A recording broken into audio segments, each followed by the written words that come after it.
Hi everyone, welcome to Juniper Way. My name is Andrea Pearson and I'm a USA Today bestselling author of urban fantasy and sweet romance. I'm a homeschooling mom of 3 and a compulsive YouTuber. I think some of you probably can relate to that. I'm also obsessed with all things DIY and homesteading. And in celebration of the launch of this channel, which I've always wanted to do a DIY homesteading type channel, I'm hosting a giveaway for $100 to either Amazon or Home Depot. So more details on that at the end of the video. But for now, let's get into the meat of this video, which is how to IKEA hack your way into built-in bookshelves. This is probably an intermediate, maybe even advanced level project, but don't let that deter you. It was literally the first time I ever worked with wood, and it was overwhelming once I got started and realized how big of a project it was. I think, again, you could probably relate to that. I was like at the beginning, I was like, I'm going to take maybe 5 days, maybe a week to complete it. And it ended up taking over a month. I'm very pleased with how it turned out though. And the time was definitely worth it. So don't let the scope of the project or the size of it or the length of time deter you. Unfortunately, I didn't record videos because I didn't realize I would eventually be making a tutorial on this, on how to do it yourself. But I was very thorough on taking pictures, and I'm going to walk you through everything I did and how it all turned out in the end. And I hope it's worth your time and worthwhile. And let's go ahead and get into my slideshow. And so it begins. So when I was building my bookshelves, there was actually a shortage of bookshelves. And it took me over a month to get all the pieces in. What happened was I signed up for the notifications that would tell me that they'd arrived at my local IKEA store. And then because I was recovering from surgery, I couldn't actually get out and go to the store to pick them up. So then I'd have to wait another probably 4 or 5 days before they'd arrived at the shipping warehouse that was local to me. It took almost a month, like I said, to get everything in. And that was super frustrating. But once they got in, I started building those pieces, got really excited about how things were going to look, and I ended up putting all the pieces together in where I wanted them to go inside of our living room. So this is basically the way the organization of the design that I was going for. I also wanted to have cupboards along the top, but that would have to come down later on down the road. I wanted to get this started, the actual foundation, the base that these would all go on, and then have these, kind of build from the bottom up before I bought the covers. Plus they were all out of stock. So this wall is 18.5 feet wide and 9 feet tall. And anyway, so one of the reasons I wanted to put cupboards along the top is because it just feels like it feels to me more like a finished piece than some of the examples I saw on YouTube where people would add the extenders on top instead of, they'd take them all the way up and then they'd have it finished go like this, some sort of finished work going like this, and then nothing above the TV. Anyway, so the very first thing that you need to do when you're building built-ins is to remove the baseboards. This is super easy. You just get like one of those wedge thingy, crowbar thingies that are like sharp and they have like a hook on the end, and you can put the sharp end in and then hammer on it and then pop it out. Before you do that though, take a box cutter and cut the caulking along the top just to make it so that it's ready to be pulled off. This is some of the extra caulking right here. Some of the tutorials removed carpet. To do that because I didn't want to have to restretch the carpet, because if you cut it, you have to tack it down again and restretch it. And I was like, this is the carpet's really good quality in here. I didn't want to do anything. I did not want to mess with it. I didn't want to hire somebody to come in and restretch it. And so I decided to just build right on top of it. This is me building the platform. If you put a 2x4 up on top, you can use that as a hard line to follow for the circular saw instead of drawing a line and then following that with your eye. This was the fastest and easiest way for me to measure. So to do that, let's see if we can zoom in here. You're going to want to measure between where the blade is. I believe the blade's I can't even tell. Between where the blade is and where the edge is, and then mark that. So when you get to the end, so you can see my line here, this is the cutting line. And then over here is the line where the edge of the saw is. So you're going to have 2 lines. And eventually got to the point where I didn't mark this line anymore. I just marked this line because I knew exactly where this was going to be. And so then it cuts across following this line, but it's cutting on this line. This is me actually building the platform. This is a piece of support wood I put here just to hold this in place. And then I clamped it together, and then I pre-drilled and screwed in screws to attach this piece to the platform here. You'll notice that the way I cut this, the 2x4 matches up right here perfectly, and then it goes this long. That was on purpose, and I will show you why in the next picture. Well, not the next picture. I had a very nice helper. Okay, so this is that long piece right here. Actually, it's not on this one. Yeah, it's on, this is the piece that I had in that last picture. But it goes under here. I wanted it to go under that second portion, the middle portion, to offer stability so that I didn't have a 3-piece set. So this is one piece and this is another and this is another. You know, by having it go all the way across the back and having this one meet, and then I had another piece in the middle, I believe, it made it so that this was a whole piece instead of 3 sections. And then this hole right here didn't matter because my dressers would go here and the Billy bookcases would go here and nothing would be falling through that. It would be covered up in the final product. Okay, trying to remember. Oh yes, this piece right here was absolutely heavy. It was so heavy. Part of the construction zone for homeschool. You know, I had my kids here the whole time while I was building this, and that was pretty challenging. There's my boot for my my recently surgeried on foot. Yeah, my kids were actually super good during this whole process. They were hands off the whole time. I was really proud of them. Okay, so putting the Billy bookcases and the dressers on top of that platform was really satisfying. Even more than that, actually, was building the platform in the first place. It was my first piece of wood that I'd ever put together. It was the first time I'd ever done anything with wood, and I mean, just seeing it was so satisfying. I was like, I did that, and I did a good job. Anyway, so having everything on here, there's no wobbling. I attached the bookcases to the top here. All of them got attached to the studs in the wall. None of them wobbled. This was very firm, very steady. And I know I was worried about it being on carpet, but that's why you'll see I went totally overboard with making sure that it was fully sturdy. But I just wanted to make sure this thing would stand if in the apocalypse, a huge earthquake, the whole house will come down, but my bookshelves will be standing. Okay, so more angles just to show you again, you know, just how it looked. Okay, so the supports between the bookcases, if you can see right here, when we bought the house, there was a whole ton of just random wood left over by the previous owner from when he finished the basement, and so I had access to a bunch of stuff, including a bunch of warped 2x4, which when cut down, it didn't matter. It was no longer warped because it was, you know, and then a bunch of these or 1-inch pieces of wood. And I clamped and then drilled and then screwed them all in place.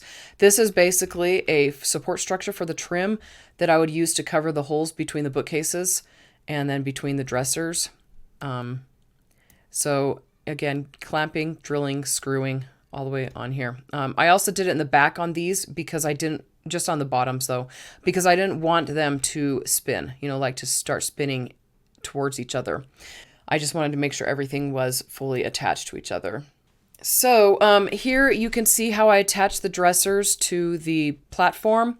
Went in through the sides on here and then down in a couple different places down into the platform that way. And then again on the other side, which you cannot see over here. And then I did not attach the Billy bookcases to the platform because there's too much of a gap here. I didn't want to use like 4-inch screws and then have them be barely going into the platform. So instead I attached the dressers to the Billy bookcases and then the Billy bookcases to the walls. Everything got attached to everything else. The platform is the only thing that's not attached to the walls, but it's not going anywhere. That thing is super solid. Let's see. Oh yeah, so the space behind the dressers, I wanted to leave this open so that we could access the internet port and the outlet. A lot of people raise their outlets up. I didn't want to do that. That was too much of a hassle to me, so I decided to leave it down there. And you'll see in one of the future pictures that I cut the top for the dressers so that I could access that stuff still. The Billy bookcases were 11 inches. The dressers were 13 inches. I pulled the dressers for about 4 inches so that I'd have plenty of space back there. Okay, so here we've got the top of the dressers in, you know, the dresser top in, desktop, whatever you want to call it, countertop. You can see the hole right there that I put for to reach the stuff back in the back. This is not attached. That cord is not squished there. Just so you know. So this is just particle board here. Yes, this shows you The supports that I put in. So the particle board, that last picture was just measuring to see if I liked it. This picture I'm actually starting to attach. No, sorry. This one I'm attaching the supports to the top. So there's a 2x4 here, 2x4, 2x4, 2x4 here. Not here. 2x4 across, and then right here. Oh yes, no, it is right here because you can see it.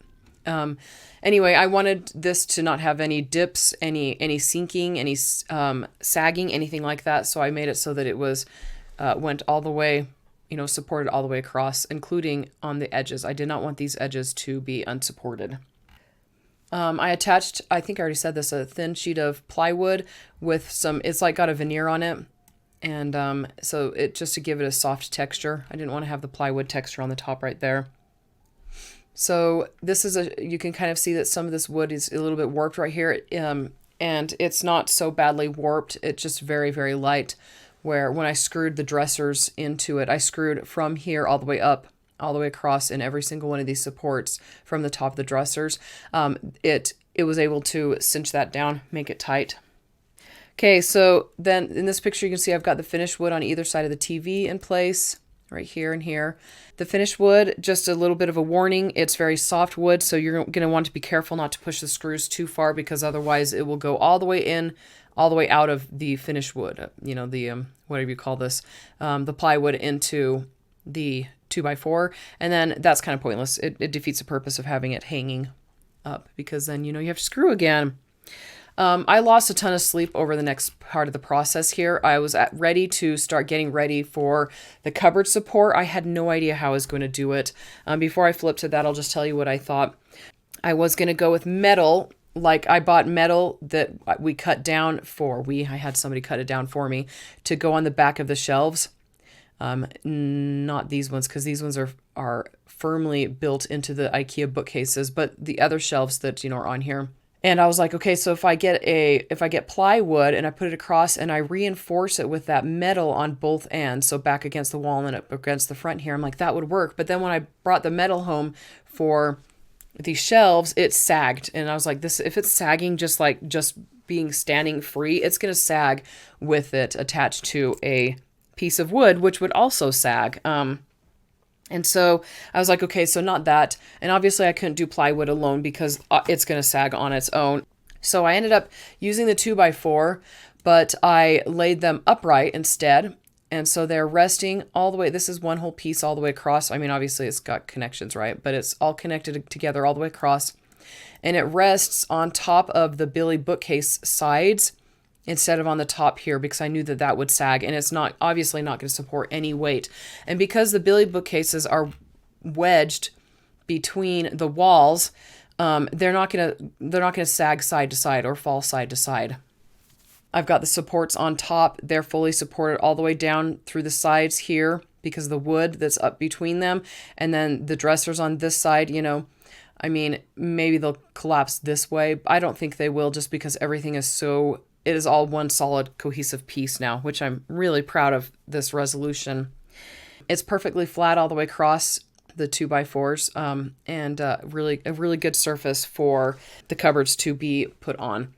And a future picture, I'll show you what it looks like up here. I didn't think to take a picture until later of what it looked like up here, and then I'll show you another problem I ran into. But I also attached these 2x4s to the studs in the wall because I didn't want the Billy bookcases to bear the brunt of everything. And so the weight is dispersed between the wall, which it might even be more on the wall than it is on the Billy bookcases because of how tightly I did those screws. And then at this point, I had a 4-day author conference that was an all-day thing, and it interrupted my progress. That was really frustrating, by the way. I was really excited about the conference, but I was like, I want to be building my bookshelves. But it did give me the opportunity to see a sunrise from my office window for the first time since moving into our new house, and I really appreciated that. Okay, guys, this part of the process was hard. Holy cow, it was so hard. I couldn't find a miter saw.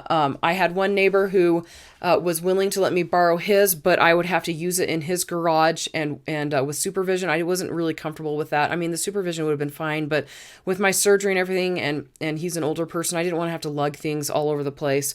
And then I couldn't I couldn't rent one for the day because, again, there's no way I would have been able to carry that thing around. Maybe I could have. I don't know. They look super heavy.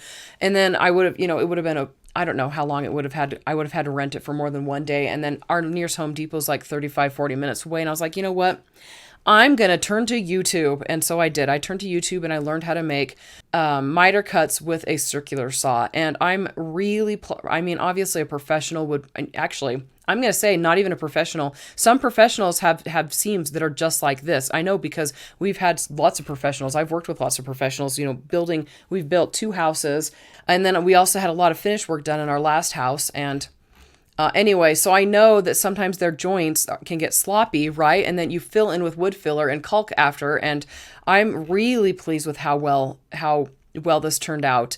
And I'm terrified to have to do it again because, oh my gosh, it was so hard. So my suggestions for this is to have extra wood so that you can do a lot of practice miter cuts just until you are sure that the way you're doing it is going to work.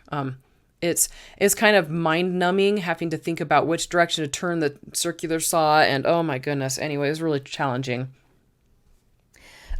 Picking the trim was also difficult. I wanted it to match the craftsman style trim we have in our house, but I also wanted it to be somewhat fancier. Like I didn't want it to just be flat trim. And so while I was at Home Depot, I found, different pieces that I would stack on top of each other, just trying to find something that would actually work.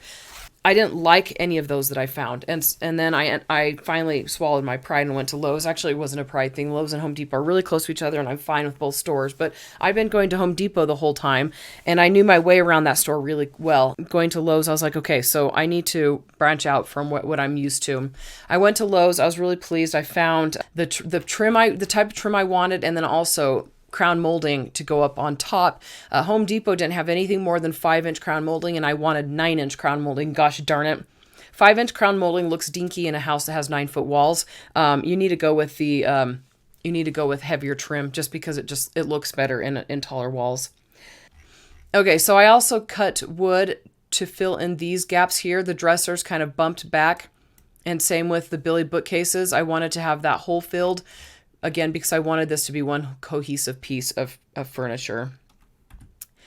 And it gives you another shot of that, filling in all of these spots here. Okay, so starting to cut trim to fill the holes. Originally, I had wanted to, let's see if I've got a picture. Nope, I don't. Originally, I'd wanted to have this trim right here. This trim, I call it finger trim because it's got these lines that are perfect shaped for fingers, I wanted that kind of trim to go between the shelves, but when I put it there, first off, it was too busy, and second off, it wasn't the right size, so I had cuts all along the edges, and I was like, that's going to be a whole lot of wood filling I would have to do, and I didn't want to do that. And so what I did was I took the same finish wood that was on top of here and on the sides of the TV, and I used that instead, and that was a lot of cutting. And guys, I wasn't even near done even once I finished the Billy bookcases. This stuff worked really well though. Gave me the texture I wanted again, and then I was able to cut it down to the size that I wanted. So, and then this is another thing I threw in at the last minute. I wanted a little bit of decoration up along the top of the bookcases just to give it, just to have a more elegant style to it. Yeah, so putting the trim up, this stuff up, it was the most exciting part of the process up till here because it was just really rewarding to get these pieces in and just to see it coming together.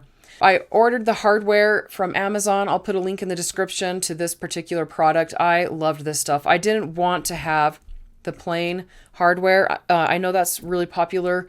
And it looks really cute in some people's houses, but my husband and I prefer a more Baroque, more ornate style. And so I went with this kind of hardware instead. And the only place I found it was Amazon, mainly because these holes are like 3.25 inch holes, and nothing was that. They're either 3-inch or 4-inch. And so, but Amazon to the rescue. I got the right spacing and it matched what I needed. And like I said, I will link to these below.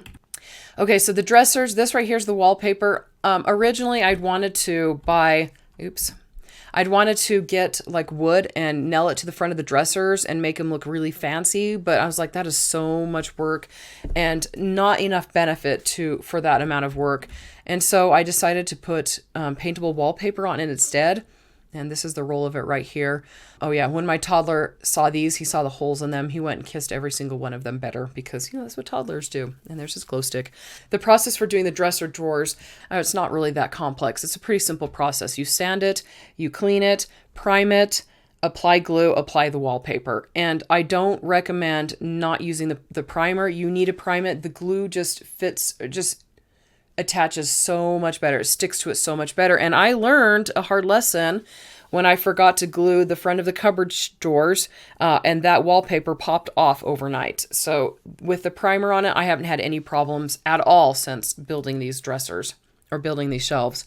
Oh yeah, the promised pictures. Okay, this is where I screwed to the wall. The Billy bookcases are attached to the wall. These are in every single stud in the house. I really felt strongly about making this be as firm as possible. One thing though, I didn't get very good at cutting 2x4s until the very end of the project when I was doing the cupboards. 2x4s it's harder to follow a pencil line with them and to get them straight. A lot of them were cut slightly crooked, and I was like, I didn't want to waste wood and not use those parts anyway because wood is still expensive, but it was super expensive when I was doing this project. And so I got on YouTube, watched some tutorials on how to do plunge cuts with, how to trim wood down with a circular saw. And I did plunge cuts on here. And then I took a hammer and with the sharp end, which I don't even know what it's called, the nail removing end, I was able to pry those pieces off. This part was a lot of fun. I've got supports. This is for the trim that'll go between the cupboards, supports on either end of that one, and then on the left side of all the rest of them. This is when I finally started getting a little bit better at using the circular saw on 2x4s. And so I got them more straight. This is one 2x4 going that way, and then one going on the top of it. So these are attached through here, as you can see. The ones are attached through the sides here. This is basically a support structure for the crown molding to attach to, and then the other molding that would go between the crown molding and the bookcases. Just, lots of places to cover the holes and just to give support structures for things. Yeah, this part was really fun. Okay, so attaching the trim to the cupboards. This part was another part that was really fun because, the trim work is just so much fun. You've got the base that you get set in and that's, that's all fun and all that. But once you start putting the trim on it, it starts to look more similar to what it's going to look like in the end. Just a quick story about this little piece of wood right here. When I first brought it into the house, it was so hard to wedge in there. It took me forever to get it wedged in there. I was like, I'm not going to need to secure it to the wall. But of course, I forgot that wood shrinks and expands according to the humidity and the temperature around it. And the next morning, this thing, I barely touched it and it popped right out. And so I had to pull this part off, attach this little 2-incher into the wall here, and then attach the this trim through it, and then again to the 2x4 behind it. Make sure you attach everything because wood shrinks and expands. Not even the particle or the manufactured wood, it shrinks and expands. You don't want to have all of your work go to waste, like have something like this pop off after you've sealed and painted your whole project. So originally I'd planned to attach the cupboards to the wall behind it. I decided not to. It seemed like it was extra work I didn't need to do when they were attached to the shelves behind them and then attached to the crown molding. And they weren't completely flush. I don't know if you can tell. They're not completely flush up against the wall because I wanted them to be flush with the front of the shelf instead. So next one. I tried so hard to get this crown molding up on my own, guys. I tried so hard. I even had my 9-year-old climb up and stand here and hold up one end while I tried nailing the other. It was just too heavy. This crown molding, it looks so light. It's just so crazy. It's like 16 feet. No, this is 14 feet. And it's 9 inches. And it looks like it's really light, but it is not light. This sucker is very, very heavy. So for the first time in the whole project, I relented and allowed my husband to help me.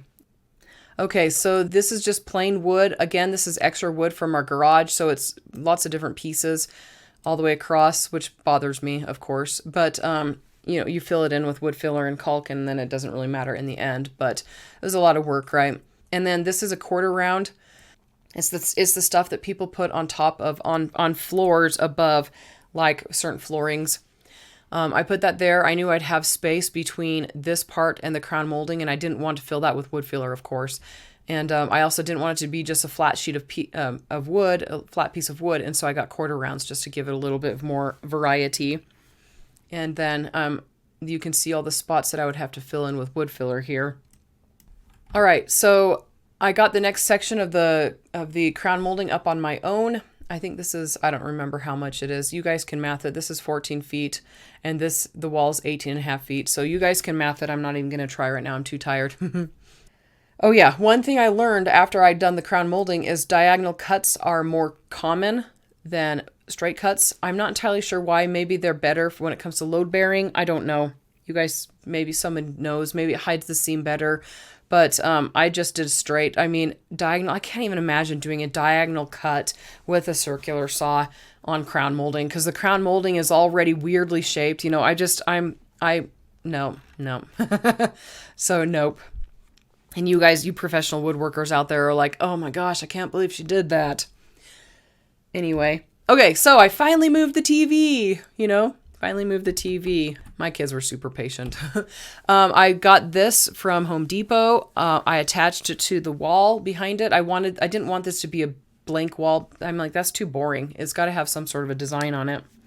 Just a quick note about when you're using a brad nailer, which by the way, I love this thing so much. It's my brother's. I borrowed it from him. It's so phenomenal. When I was attaching the crown molding and this stuff, I did straight holes into the wood, just to get it there. And then I went back and I did diagonal brad nailing thingy. And I don't think it matters. You can go this way and then next to it that way and then like this. Or you can have them pointing to each other like an A. So you can go V or A.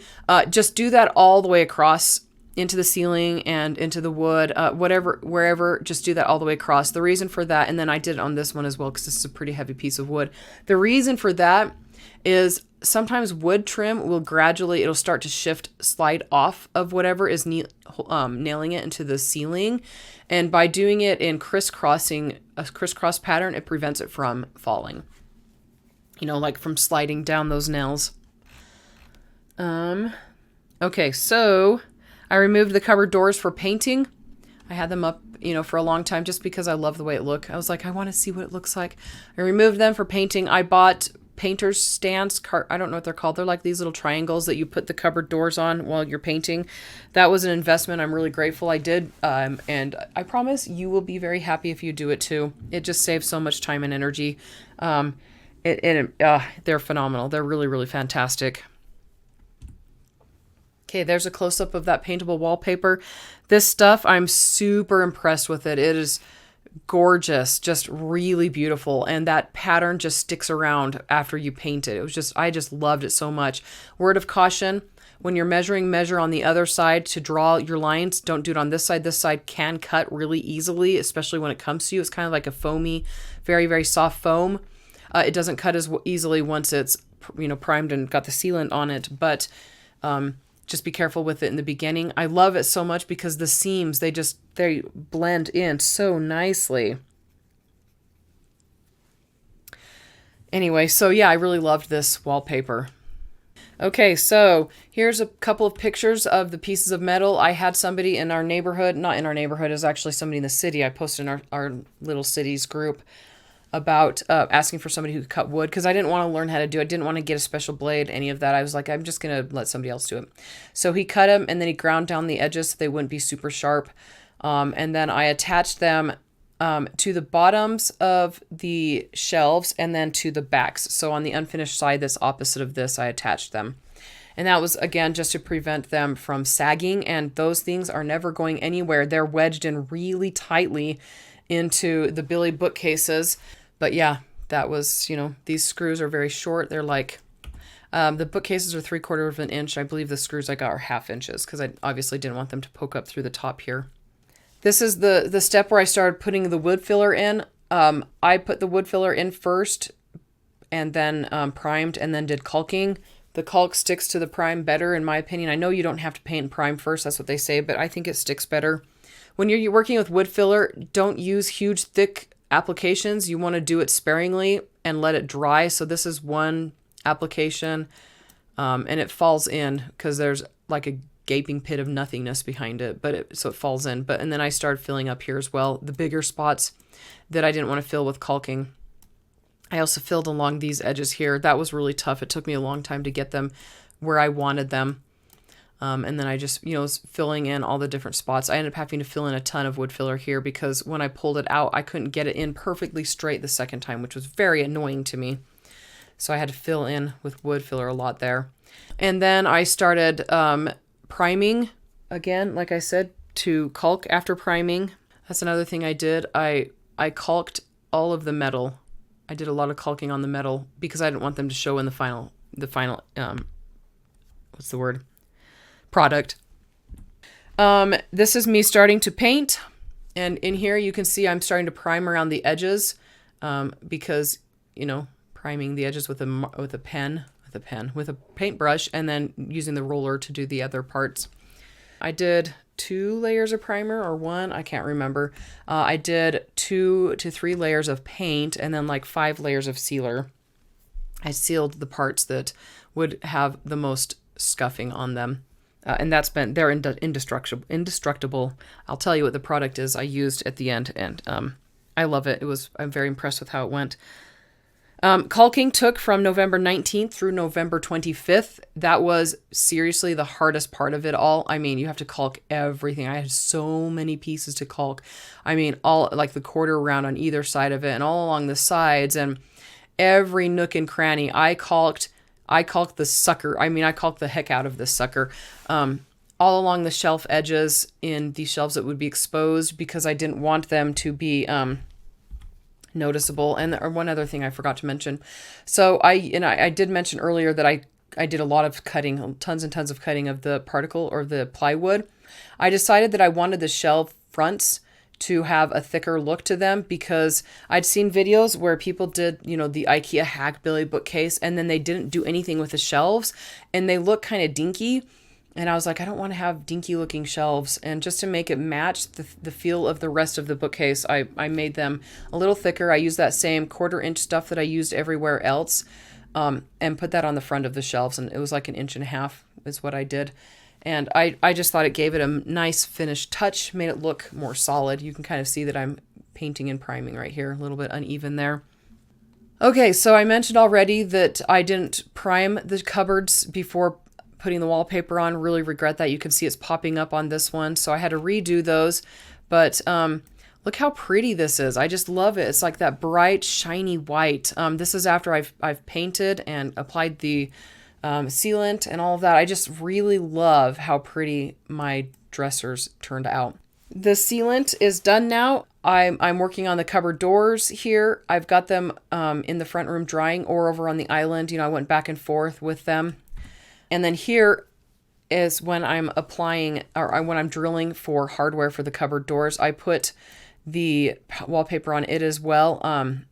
Anyway, I put cardboard on top of my island and painter's tape on it to protect it. One thing I recommend if you're going to use the paintable wallpaper, don't drill starting from the bottom up. Drill from the top down. Start on the side that has the wallpaper. Otherwise, it will rip it if you go the other direction. Anyway, okay, so this was the last step, applying that hardware and then attaching the cupboards. And I'm ready to show you the before project and then the after. Okay, here's the before. And here's the after.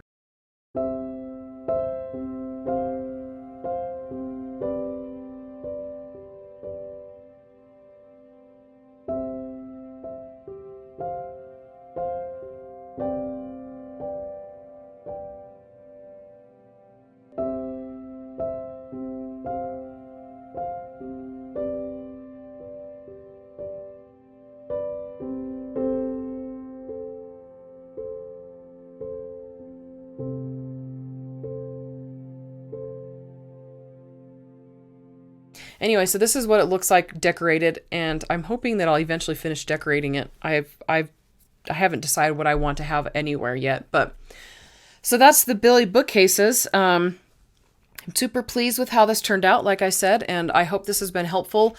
Please let me know in the comments if you have any questions, and let's go back to that final, right there. And I'll let you guys see this one last time as I close out and tell you about the products that I used. Okay, so these are the products I used. This is the Zinsser bin primer, shellac base. It's really, really stinky. By the way, shellac comes from the butts of a bug from India. Kind of thought that was funny. And then this is the sealer I used. I used clear gloss and the Minwax. I really liked this. I liked it better than the sealer I used on my countertop, which I'll be doing a future video about. Anyway, so I don't have any more of the paint. It was just the ultra white, very bright white. I mean, it's just the whitest that I could find in the paint at Home Depot. I believe it was Behr, B-E-H-R. Not sure on that, can't remember. Anyway, so that was it. I didn't use very much of this at all, actually. And it's a very light product, and it's very, very runny. Just very, very runny. And I also didn't use that much of this either. This is pretty heavy still, actually. And I used almost the entire gallon of paint. I think I did a double coat. Yes, I did a double, maybe even a triple coat in some places, so, of the paint. And I did 3 to 5 coats of this on the dresser fronts and on anywhere where I thought there would be a lot of traffic, like the shelves. And it is holding up really well. It is now April, and I built it in November, and it's held up very nicely. So anyway, so if you have any comments, comment below. And oh yes, the giveaway. Okay, so I wanted to be forward facing for this part.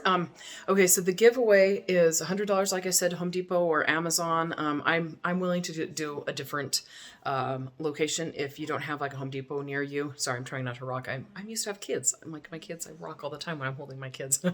Anyway, anyway, so to enter, comment below. Once I hit 1,000 subscribers, I will be drawing, and anybody who's commented on any of my videos before I hit 1,000 subscribers is eligible to win. So make sure you comment below. And answer the question. I would love to hear if you are planning on doing a built-in bookshelves like this, and if you have any questions, you can ask them. I can't guarantee I'll have the answer or any of that, but I will do my best to help. And I'm trying to think. Yeah, so comment below, comment on any of my videos. Once I hit 1,000 subscribers, I will run that giveaway. And so if I have 1,000 subscribers, the giveaway is done or about to end. So that's pretty much it. I will talk to you all later. Hit the like and the subscribe button and the bell icon to be alerted to future videos, and I will talk to you later. Bye.